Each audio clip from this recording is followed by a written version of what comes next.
Assalamualaikum warahmatullahi wabarakatuh. Perkenalkan, nama saya Dea Rerenta Vita. Saya dari kelas A jurusan Perbankan Syariah semester 2. NPM saya 2003020009. Di video kali ini saya akan sedikit menjelaskan materi mengenai hukum syara. Adapun subbab yang akan kita pelajari pada bab hukum syara yaitu yang pertama, subbab tentang al-hakim atau pembuat hukum. Subbab kedua yaitu mengenai pengertian hukum syara. Subbab ketiga yaitu mengenai pembagian hukum syara. Subbab keempat tentang mahkum fi'ih atau perbuatan mukallaf, dan subbab kelima tentang mahkum alaih atau orang mukallaf. Baiklah, marilah kita masuk ke dalam materi bab hukum syara. Baiklah, subbab pertama yang akan kita bahas ialah al-hakim atau pembuat hukum. Lafaz hakim berasal dari kata hakama yang berarti memutuskan perkara. Secara bahasa, hakim adalah pihak yang memutuskan hukum. Dalam istilah fikih ada persamaan antara hakim dan qadli. Yang keduanya memiliki arti orang yang memberikan putusan hukum di suatu pengadilan. Dalam kajian usul fikih, hakim atau pembuat keputusan yang paling hakiki ialah Allah Subhanahu wa taala. Subbab kedua yang akan kita bahas ialah pengertian hukum syara. Hukum syara secara bahasa artinya memutuskan, sedangkan secara istilah hukum syara ialah kalam Allah yang mengatur amal perbuatan orang mukallaf, baik berupa perintah, mengerjakan atau meninggalkan, tahyir atau pilihan, atau penetapan sesuatu menjadi syarat, sebab atau penghalang. Dari pengertian tersebut dapat kita ambil kesimpulan bahwa hukum syara ialah keputusan atau ketetapan hukum atas perbuatan orang mukallaf yang bersumber dari Al-Quran ataupun hadis, baik secara langsung maupun tidak langsung. Subbab ketiga dari bab hukum syara ialah pembagian hukum syara. Ulama usul fikih membagi hukum syara menjadi dua, yaitu hukum taklifi dan hukum wadli. Hukum taklifi ialah hukum yang mengandung perintah, larangan atau memberi pilihan kepada seorang mukallaf. Hukum taklifi sendiri dibagi menjadi 3 bagian. Yang pertama, bagian perintah. Perintah Allah Subhanahu wa taala dibagi menjadi 2, yaitu wajib dan sunnah.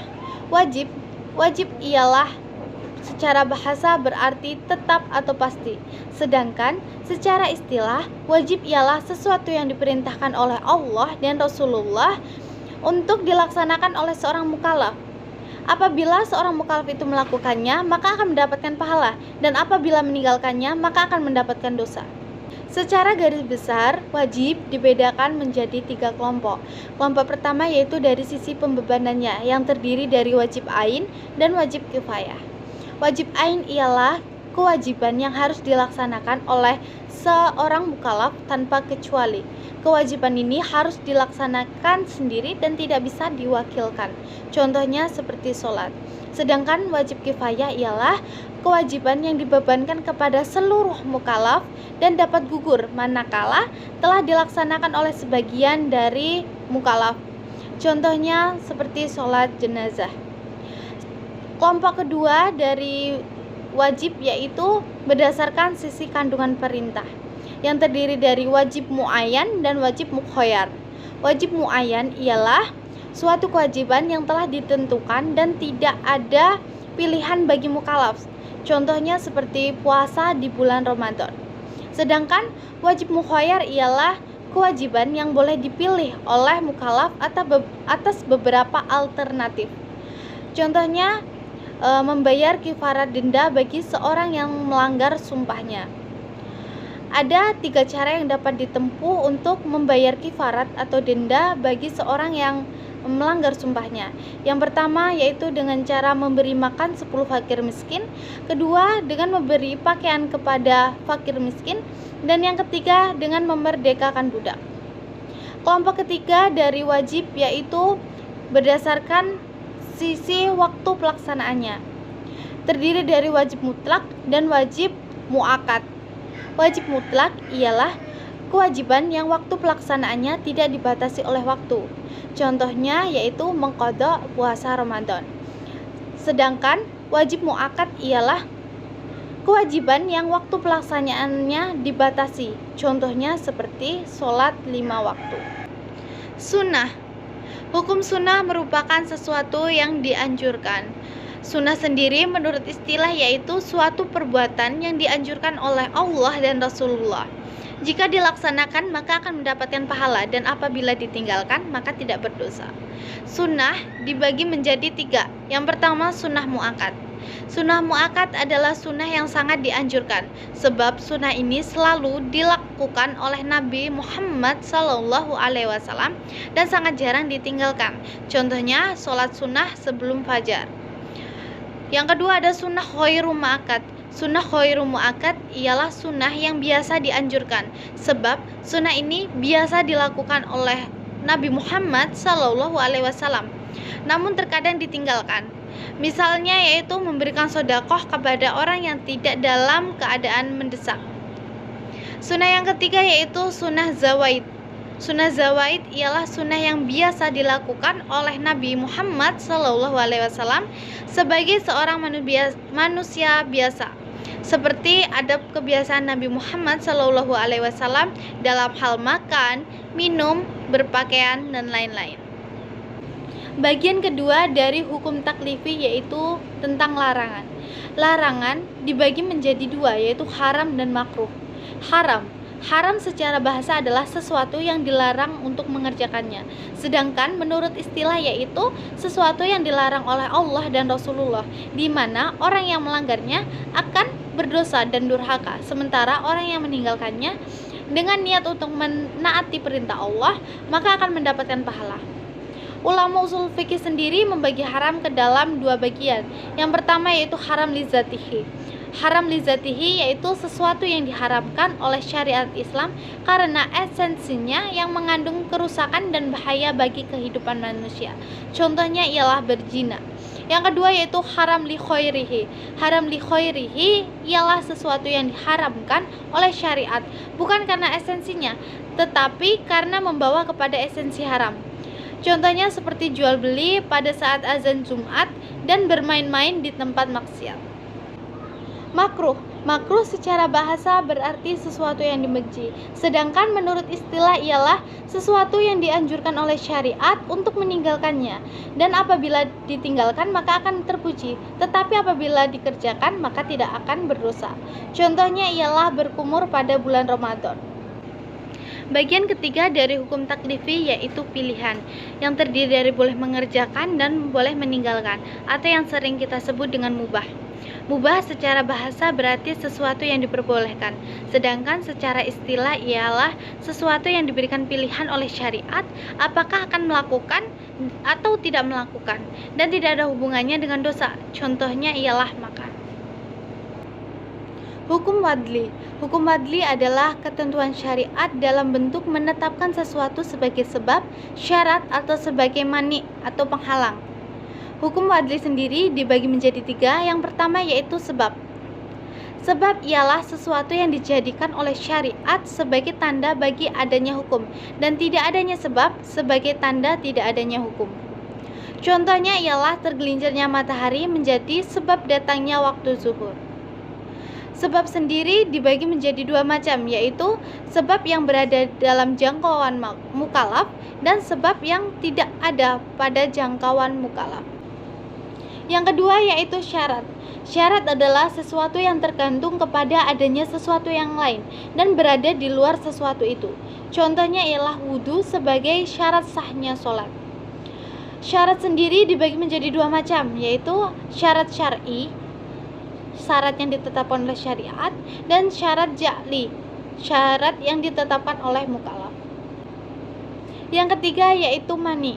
Mani atau penghalang ialah sesuatu yang ditetapkan oleh syariat sebagai penghalang bagi adanya hukum atau penghalang bagi berfungsinya suatu sebab.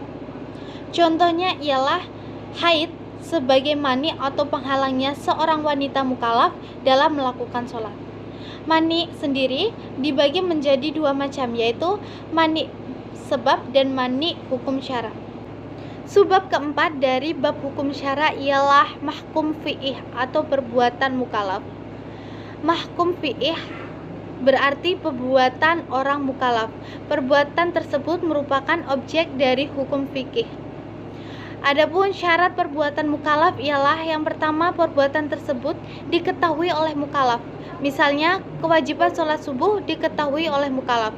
Yang kedua yaitu harus dalam batas kemampuannya. Sebab kelima dari bab hukum syara ialah mahkum alaih atau orang mukallaf. Orang mukallaf berarti seseorang yang beragama Islam, balik dan berakal. Syarat kewajiban dalam menjalankan hukum Allah ialah memahami hukumnya dan mampu melakukannya. Cukup sekian presentasi saya mengenai bab hukum syara. Apabila terdapat kesalahan dalam pengucapan, saya ucapkan mohon maaf. Saya akhiri. Wassalamualaikum warahmatullahi wabarakatuh.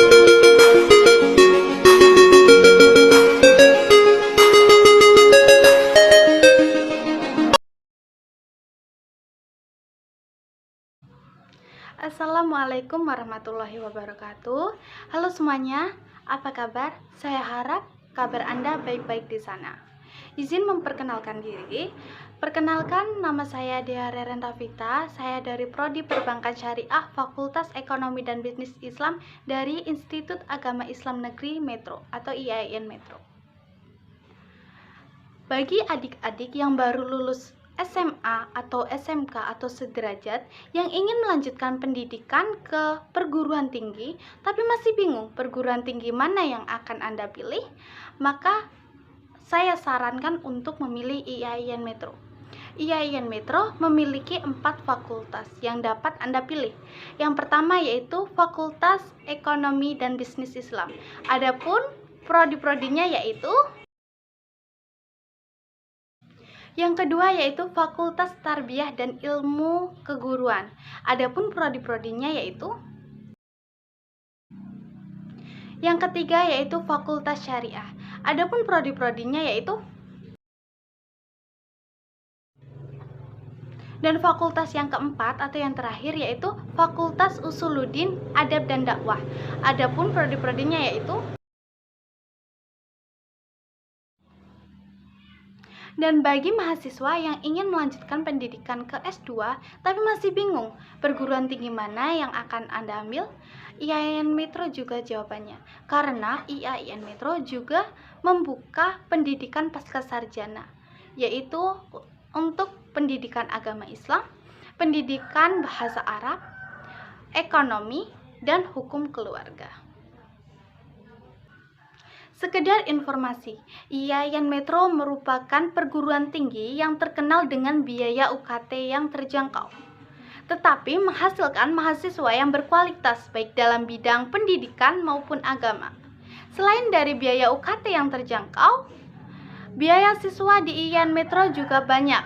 Antara lain yaitu biaya siswa KIP kuliah, biaya siswa BI, biaya siswa tahfiz, dan masih banyak lagi. Dan bagi adik-adik nih yang suka dengan kegiatan ekstrakurikuler, maka IAIN Metro siap memfasilitasi dengan kegiatan UKK dan UKM. Adapun kegiatan UKK dan UKM IAIN Metro yaitu setelah mengetahui semua informasi tersebut, lalu apalagi yang perlu dipikirkan? Mari bergabung bersama kami di IAIN Metro. Anda dapat mendaftarkan diri Anda melalui jalur SPAN-PTKIN, UM-PTKIN, ataupun jalur mandiri. Saya tunggu kedatangan Anda. Cukup sekian yang dapat saya sampaikan. Saya akhiri. Wassalamualaikum warahmatullahi wabarakatuh.